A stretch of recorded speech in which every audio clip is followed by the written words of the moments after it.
Good afternoon, students. Are you able to hear me? Yes, students. Are you able to hear me?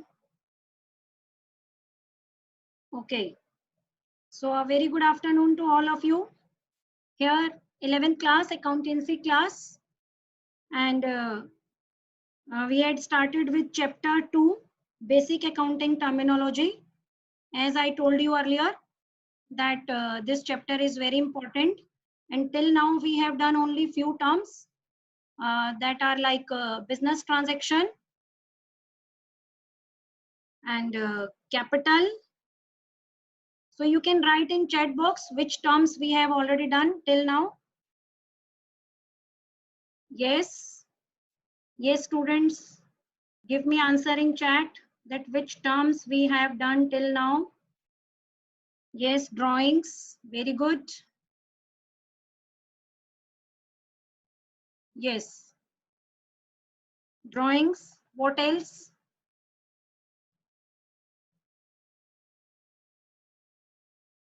Drawings, business transactions, assets, liability, capital. Yes, very good. Fixed assets, current assets, goods, very good. Very good, students. So you all are responding well. And again, I'm telling you that I am going very much slow. I am not in a hurry to complete with the syllabus. Why? Because these terms are very much important and this will be preparing your base for the further understanding of accountancy. So whatever problems you are having in these terms, you can ask on private messaging as well as during the class. So I'm giving again a short description of all the terms which we have done till now. Business transaction means any monetary transaction which we have, which the two parties are doing in which exchange of goods and services is there. Then we did capital. The amount invested by the proprietor to start up the business is known as capital. Then one more thing I told you there, that the proprietor means the owner of the business, and the other names of capital, draw and net worth, owner's equity and internal liability. Then drawings, the amount which the businessman has withdrawn from the business for his personal use. Any goods or any amount which he has withdrawn is known as liability. Drawing, liability is the amount which we need to pay to outsider. It is of two types: liability, internal and external. External liability we will be talking about, because internal liability, the business is liable to pay only at the end of the business, when the business is wind up. Only at that time he has to pay. Business has to pay to the businessman. Then the current liabilities, the liabilities which are payable within a short period or a period of 12 months, that is the current liability. Then the non-current liability, the liabilities which we need to pay after a period of 12 months, is the non-current liability. Any assets, anything of value, or the resources owned by the business which has some value, are known as assets.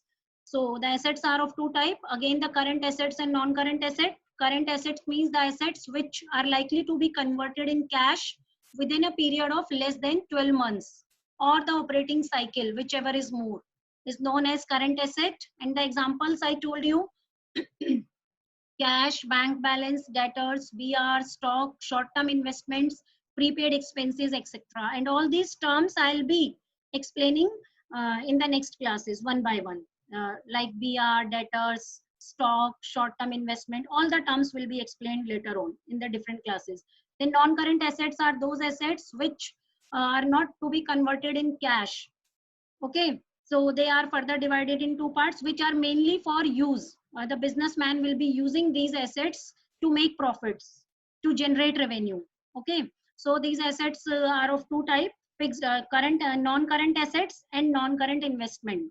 Two types. Non-current asset, further bifurcation. Non-current asset, very good, Khushi, you are giving me correct answer. Yes, very good, Namish Jalan, that the non-current assets are of two types: fixed asset and non-current investment. Fixed assets are those assets which we have purchased in the business with a view to produce goods or to provide services, or we can say in easy language that we have purchased the fixed assets to use in the business to get the benefits. Fixed assets helps the businessman to continue the production process or to sell the goods like factory, building, land, furniture, machine, motor vehicles, computers, fax machine, printers. All these are the fixed assets because again and again these assets will be used to get the returns.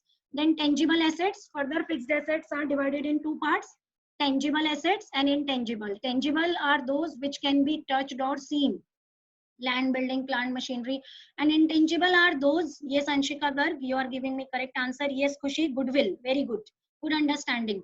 Goodwill means good image or reputation of the business, which will be surely helping the business to earn more profits. So till here we did, and yesterday I told you about also about the non-current investments. So non-current investments are those investments which the businessman has made to earn profits in future. So for example, I told you many examples of non-current investment, like investment in properties which will be not using in the business, and we will be getting something, some returns from those outside the business, like factory building is there. So that is not the investment, that is the fixed asset of building, because that factory building is used by the businessman in the business. But if the surplus funds are somewhere else invested by the businessman outside the business, like one more building we have purchased it with the business funds, and that building we have given on rent, and rent we are earning it. So investment in that building will be known as non-current investment, because that factory building we are not using it. It means if any one asset we are using it in our business, then it is the fixed asset. But if we have invested our money outside the business, then it is known as investment, like investment in share capital, investment in debentures, investment in land, building, plant, machinery. Any other investment which we have made outside the business will be known as non-current investment. Okay, write down today's term. So today we'll be starting with purchases. Some very easy terms. Purchases. So the term purchase you can write down side by side, because in books you may have difficult definitions, and I'll be telling you the easy definitions. So yesterday I told you about goods. So goods are the things in which the businessman is dealing. It means the things which are, it means the things which are purchased by the businessman for selling them. Those things are known as goods. So the term purchase is used for the purchase of goods only. So whenever a businessman is purchasing goods for selling it, then that buying of the goods will be known as purchases. Suppose a businessman has, again I am taking the same example of furniture business. A furniture trading business is there.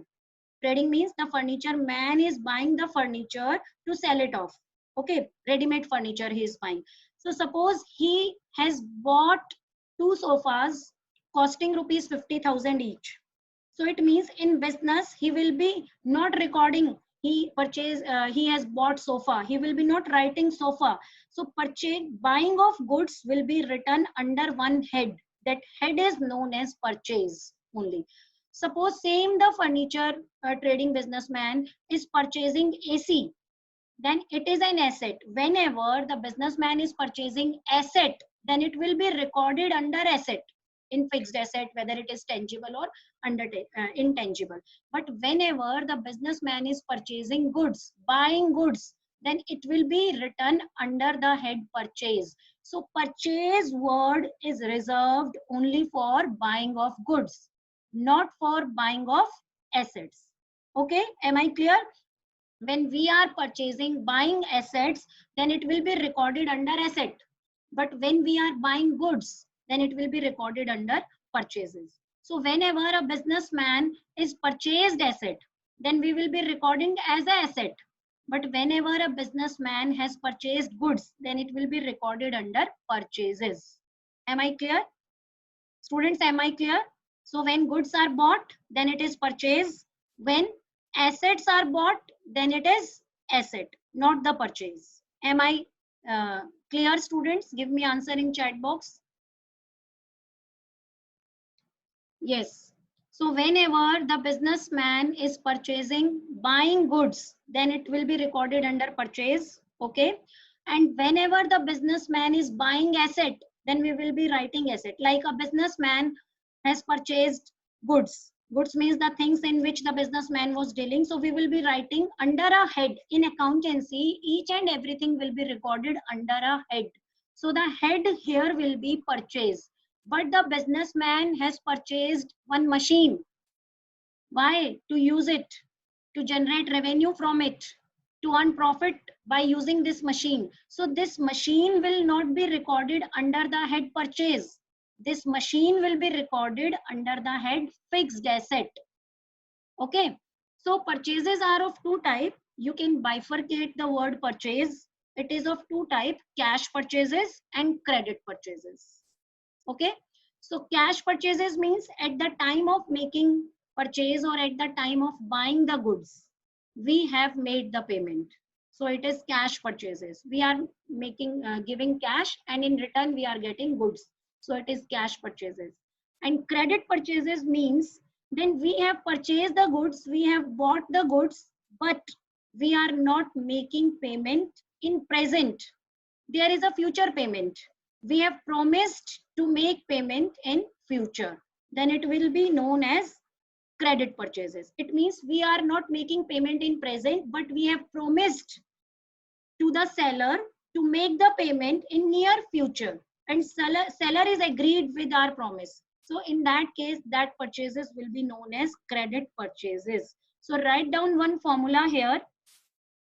Yes, Pulkit Sharma, you are correct. If you don't pay the money and promise to pay money in future, then it is known as credit. Yes. So write down one formula here. Yes, it will be a liability, Siddhi. Very good. Any transaction which is on credit is our liability. So if we have promised to pay that amount within a period of 12 months, then definitely it will be a current liability. And if we are saying that I am able to pay this amount only after 2 years, then it will be what?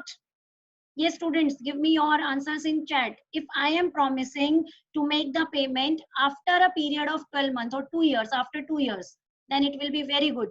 Then it will be a non-current liability. Yes, good understanding, everyone. So write down the formula, please. The formula here is total purchases is equal to, write down in your notebooks, everyone. Total purchases is equal to cash purchases plus credit purchases. Suppose I have purchased two sofa set costing rupees 50,000 each, and I have made the payment immediately. So my cash purchases is equal to 1 lakh, and 6 chairs costing rupees 10,000 each. So what will be my credit purchases? And I have made the promise that I will be making the payment for 6 chairs after 3 months. Tell me, what will be the amount of credit purchases? I have purchased 6 chairs costing rupees 10,000 each. Yes, very good. Everyone is giving me correct answer. Yes, Dhruv, Ambika, Harshita, Siddhi, Aryan, Pulkit, Rishabh, Tomar. Yo, I'm having a team of good students, very good students. So 60,000. So now any one of you, please can tell me what will be the total purchases here. What will be the total purchases here? Yes, very good. Sameer, Dhruv, Pulkit, Ambika, Ajay, all are giving me correct answer. Very good students. Keep it up. So 1 lakh was the cash purchases and 60,000 was the credit purchases. So the total purchases are 1,60,000. Very good. Now next term, I think I am clear with the term purchase.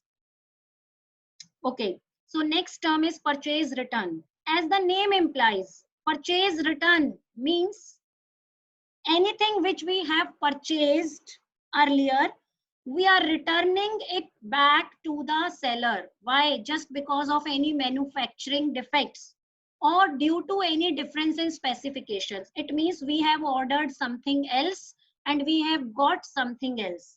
There was mismatch in our order and delivery. So when we are returning back the goods to the seller, okay, why? Just because of some defects in the goods or there is a mismatch in the placement of order and the delivery of the goods. then we are returning goods to back to the seller. Then this term is known as purchase return. Okay, so this term is known as purchase return, like the 6 chairs which we have purchased earlier. Yes, yes, just like return in Amazon. Very good. So that is called purchase return. Yes. But in Amazon, you are purchasing goods as a consumer, and here we are purchasing goods as a seller, because we are purchasing. Why? Because we need to sell it to the customers. Here we are a retailer or a wholesaler. Wholesaler is purchasing goods from one manufacturer, and further retailer is purchasing goods from wholesaler. And if any good is not according to him, then he used to return this good to the wholesaler, and further wholesaler is returning this good to the manufacturer. Yes, very good. So if I am telling you that one chair costing rupees 10,000, which we have earlier purchased, is defective, okay, is defective, so what will be the amount of purchase return? We have returned that chair to the seller back, or to the wholesaler, or to the manufacturer of chairs. So what will be the amount of that purchase return? Not 60,000. I have returned only one chair, because out of the 6 chair, only one chair was defective. Yes, very good. 10,000. Now write one more formula. Write down.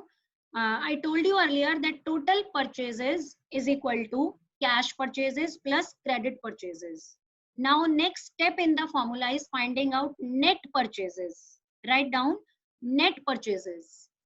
So net purchases means cash purchases plus credit purchases, which means total purchases minus purchase return. Minus purchase return. So could you please tell me what is the amount here for net purchases in this example which I have given you? Yes, which is the net purchases? Everyone, please tell me. Yes, very good. 1,50,000. Yes, I have purchased 2 sofas of rupees 50,000 each. It means cash purchases were 1 lakh, because I told you that I have made the payment. Then again, I purchased 6 chairs at the rate of 10,000 each. It means, and I made the promise to make the payment after 3 months. So it means credit purchases were 60,000. 10,000 multiplied by 6, 60,000. So the total purchases here is 1,60,000.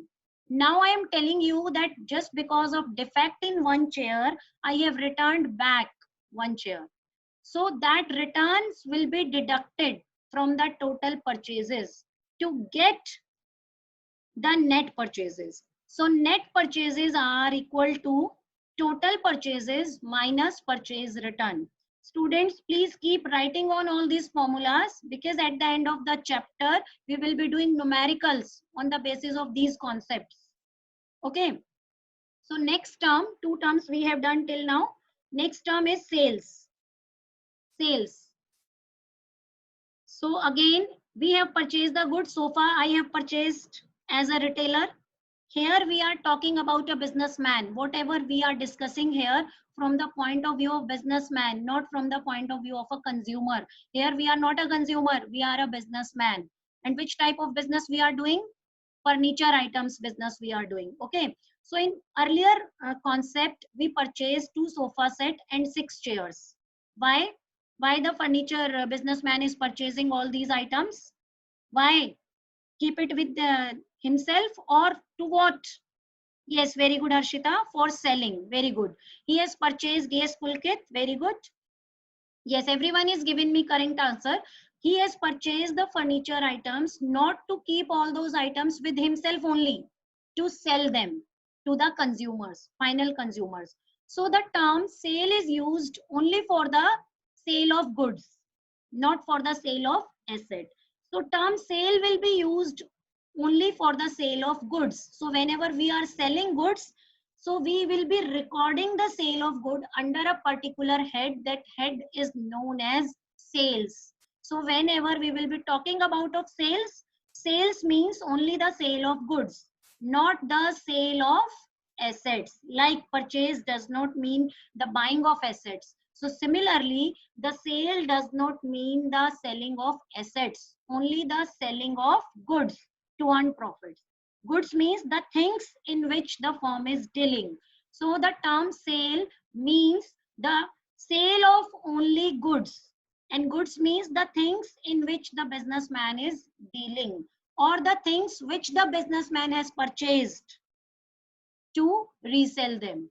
Okay, so sale is never used for the sale of asset. It only include the sale of goods. So similarly, write down the example, the formula for total sales. So sale can be cash sales as well as credit sales, like we were having the purchase, credit purchase or credit cash purchases. So similarly, sale may be of cash sales or credit sales. Like if I am selling one sofa to my customer for rupees 60,000, remember that I have purchased it for 50. So at the same price, I must not be selling, because why? I am doing efforts to earn profit. So 10,000 will be my profit. So if I am selling one sofa in rupees 60,000 to the consumer, then I will be recording, consumer is making payment in cash. So it will be recorded as a cash sales. Okay, it will be recorded as a cash sales. Am I clear? And if the consumer is saying, yes, very good, Harshita. And if the consumer is saying that he will be making payment in future, right now is not able to make me payment, so that sale will be known as credit sale. And credit sale is always an asset, because we have to take money. So whenever we have to take money from someone, that is our asset, and whenever we have to pay money to someone, then it is our liability. Liability means we have to pay. Okay, so it will be the example of asset, and what it is known as credit sale, I'll be telling you in next classes. Okay, otherwise you will get confused there if I am merging two terms here. So here you can know it as by credit sale. So what will be the formula for total sales? Cash sales plus credit sale. Very good. What will be the formula for total sales? Just like total purchase. For total purchase, I told you formula cash purchases plus credit purchases. So similarly, for total sales, the formula will be cash sales plus credit sales. So suppose I am selling one chair in 15,000. One chair only I have sold in 15,000, and one sofa set for 60,000. Sofa set I have sold for cash, and chair I have sold for credit. So what will be the total sales here? What will be the total sales? Very good. All are giving me correct answer. Very good. 75. Cash is 60,000 cash sales, and 15,000 is the credit sale. So the total sales will be here 75,000. Now the concept is sales return. Sales return is same as the purchase return. In purchase return, we were returning the goods to the seller. But in sales return, our customers will be returning goods to us as a buyer. We are getting goods back from our buyers. Why?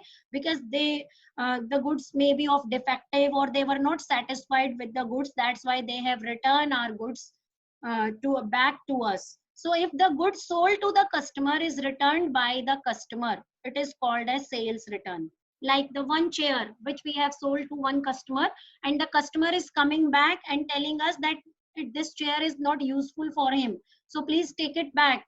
So we will record it as a sales return. When we have sold the goods and our customers are returning it, then it will be known as sales return. Now suppose the same chair is defective, and we further returning it to the seller from whom we have bought it, then what it will be called? Our consumer has returned the chair to us because the chair was defective, and we are further returning that chair to the seller from whom we have bought it. So this transaction will be known as purchase return. Yes, very good. And for us, so we will be recording two transactions. Once it will be purchase return for us, And on the other hand side, it will be recorded as a sales return. Very good. When we have got this chair return back, then it is recorded under the head sales return. Then further we are returning this chair to our seller, then it will be recorded as sales return. So I think I am clear here. So one transaction at the one time we were the buyer of the seller chair, and on the other hand side we were the seller of the chair. So when we were buying the chair, that was recorded as a purchase return. Then when we were selling that the same chair, then we were recorded as a sales. We have recorded that transaction as a sale. So when our customer is returning that chair back to us, then it will be recorded as sales return. Then as a customer, when we are returning back this chair to the manufacturer, then we will record it in our book as a purchase return. Yes, sales return is similar to purchase return. No, these two are different concepts. How these two can be same? Purchase return means a consumer or a retailer is returning the goods back to the seller or to the manufacturer. So we are the businessman. We are purchasing the good as well as we are selling the good. So when we are purchasing the goods and we are returning those goods back to the wholesaler or to the manufacturer, then it is known as purchase return. But when our customers are returning goods to us, we are getting back goods, then it is known as sales return. Okay, so suppose we have sold I told you earlier that I have sold one sofa in 60,000 and one chair in 15,000. So the total sales were there 75,000. Now find out the net sales. What will be the net sales? Earlier I told you to find out net purchases. Now I am telling you to find out net sales. The same formula you have to use.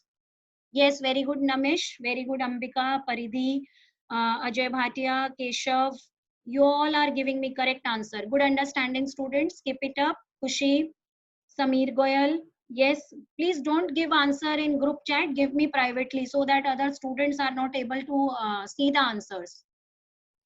So the net sales will be cash sales plus credit sales. Means total sale minus sales return. Okay, students. Next, that is the stock or inventory. So the term stock means the goods laying unsold at the end of the accounting year. Okay, at the end of the accounting year. For example, don't consider the term accounting year. Let us take a very easy example. Suppose a fruit vendor is there. Fruit vendor is there and he is selling fruits. Only the mangoes he is selling. And one day he went to the fruit market and he purchased 50 kgs of mangoes. Okay, in a single day he purchased 50 kgs of mango, and by the end of the day he was able, so his purchases will be 50 kgs of mangoes. Okay, and by the end of the day he was able to sell only 45 kgs of mango. Okay, end of the day, by the evening or by the night, he was able to sell only 45 kgs of mangoes. So at the end of the day, what quantities of mango remains in his hand? What quantities of mango remains in his hand? Yes, very good students. Chirag, Tanisha, Dhruv, Nilima, Abhay, Pulkit, Ajay, everyone is giving me correct answer. 5 kg. So what is that 5 kg known in accounting term? Stock.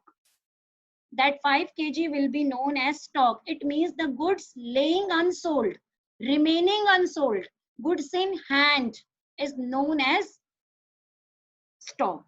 Okay, but whenever we are talking about business, so let me continue with the same example, then we will get back to the business. So in the next day, so that stock which is laying with him at the end of the day will be known as the closing stock. It means today he has closed his transactions and the stock which is left at the end of the day is the closing stock. So next day he again purchased 50 kgs mangoes. Next day he again went to the market and purchased 50 kgs mangoes again. So, but what about that 5 kg? What about that 5 kg, the left out goods? Will he throw them, or he will be selling those mangoes on the next day? What he will be doing? He will be throwing them or he will be selling them next day. Yes, very good. He will be selling them. So next day, the total goods he will be having in his hands 55 kgs mangoes. Very good. 55 kg mangoes. 5 kg of the previous day mangoes and 50 kg what he has purchased today. So that 5 kg that was the closing stock of the previous day will become the opening stock of the next day. Am I clear? So will become the opening stock of the next day with which he has to start his day. 5 kg. So 5 kg is the opening stock in the next day, and the same 5 kg was the closing stock on the previous day. Am I clear? So stock is of two type, opening stock and closing stock. Now talk about the business term here. So the fruit vendor is calculating his stock on daily basis because he's daily purchasing the goods and daily he's selling the goods. His business is on very small scale. But what we people are doing in business, businessman is not calculating the stock on daily basis. Businessman follows an year. Businessman follows a year. That year is known as accounting year. Accounting year means at the end of the year, he tries to know the profit or the loss for the whole of the year. That year is known as accounting year. It is of two types, calendar year and financial year. Accounting year is the year, is a period. Normally, it contains 12 months for which the businessman will be preparing his different accounts and will be finding out his profit or loss. So this accounting year is of two types, calendar year and financial year. Calendar year means the year starts from January and ends on December. This is known as calendar year, a period of 12 months. Then financial year is the year which starts on, anyone knows the financial year starts from which month? Anyone knows about this financial year? No one knows. No, it's not March. Yes, very good, Yash. It's April. It starts on April and ends on, starts from April and ends on March. Very good. Like in school, in every next class, you people used to go in April and the year ends, one complete year ends in March. So the accounting year may be of two types, financial year or we can say the calendar year, and it is up to the businessman which year he is following. Normally the businesses which are on small scale, they are following the calendar year, and the businesses which are on large scale, especially for the companies, banks, they are following the financial year. Okay, so it depends on the business. So at the end of the year, the businessman is going to calculate all of the stock. So whatever the amount of stock he is having at the end of the year is known as closing stock, and with the same amount of stock he will be entering in the next year. So that time the closing stock will become opening stock. The closing stock of a particular year will become opening stock. Okay, so now write down the definition of both. Closing stock means the stock which is at the end of the accounting year, and opening stock means the stock which is in the beginning of the accounting period. Okay, the stock which is at the end of the accounting period is the closing stock, and the stock which is in the beginning of the accounting period is the opening stock. And what is the definition of stock only? The stock means the goods laying unsold. Stock means the goods laying unsold. Khushi is asking what is the calendar year? Calendar year means the year which is in calendar. Mostly in calendar year starts from January and ends on December. So this is the calendar year. So stock is also known as inventory. The alternate name is inventory. Okay. So stock means the goods laying unsold. And stock is of two types, opening stock and closing stock. Opening stock means the goods laying unsold at the beginning of the accounting year. And what is the beginning of the accounting year? 1st April or 1st January. So whatever the amount of goods we are having with us, left with us of the previous year, so we will be continuing the business with the same goods. That goods will be entering in the next year too. So that will be known as opening stock. And it is the amount of goods lying unsold with the business entity at the end of the accounting year. And what is the end of accounting year? Either 31st March or 31st December. So suppose I am saying you, yes, definition of accounting year, write down, accounting year is a year for which the businessman prepares its books of accounts and tries to find out the profit or loss earned by the business. Normally, it contains 12 months. Accounting year contains a period of 12 months. Okay. And it can be of two types, calendar year or financial year. Okay, students. So suppose I am selling furniture and I am following the calendar year. So at the end of the calendar year on 31st December, I was having one sofa set left unsold with me, costing rupees 50,000. Okay, one sofa set was lying with me as a unsold, costing rupees 50,000, and two chairs costing rupees 10,000 each were also laying unsold. So what will be the closing stock here? What will be the closing stock here? Yes, very good. At the end of the 31st December, I am having one sofa set and two chairs. It means closing stock will be 70,000.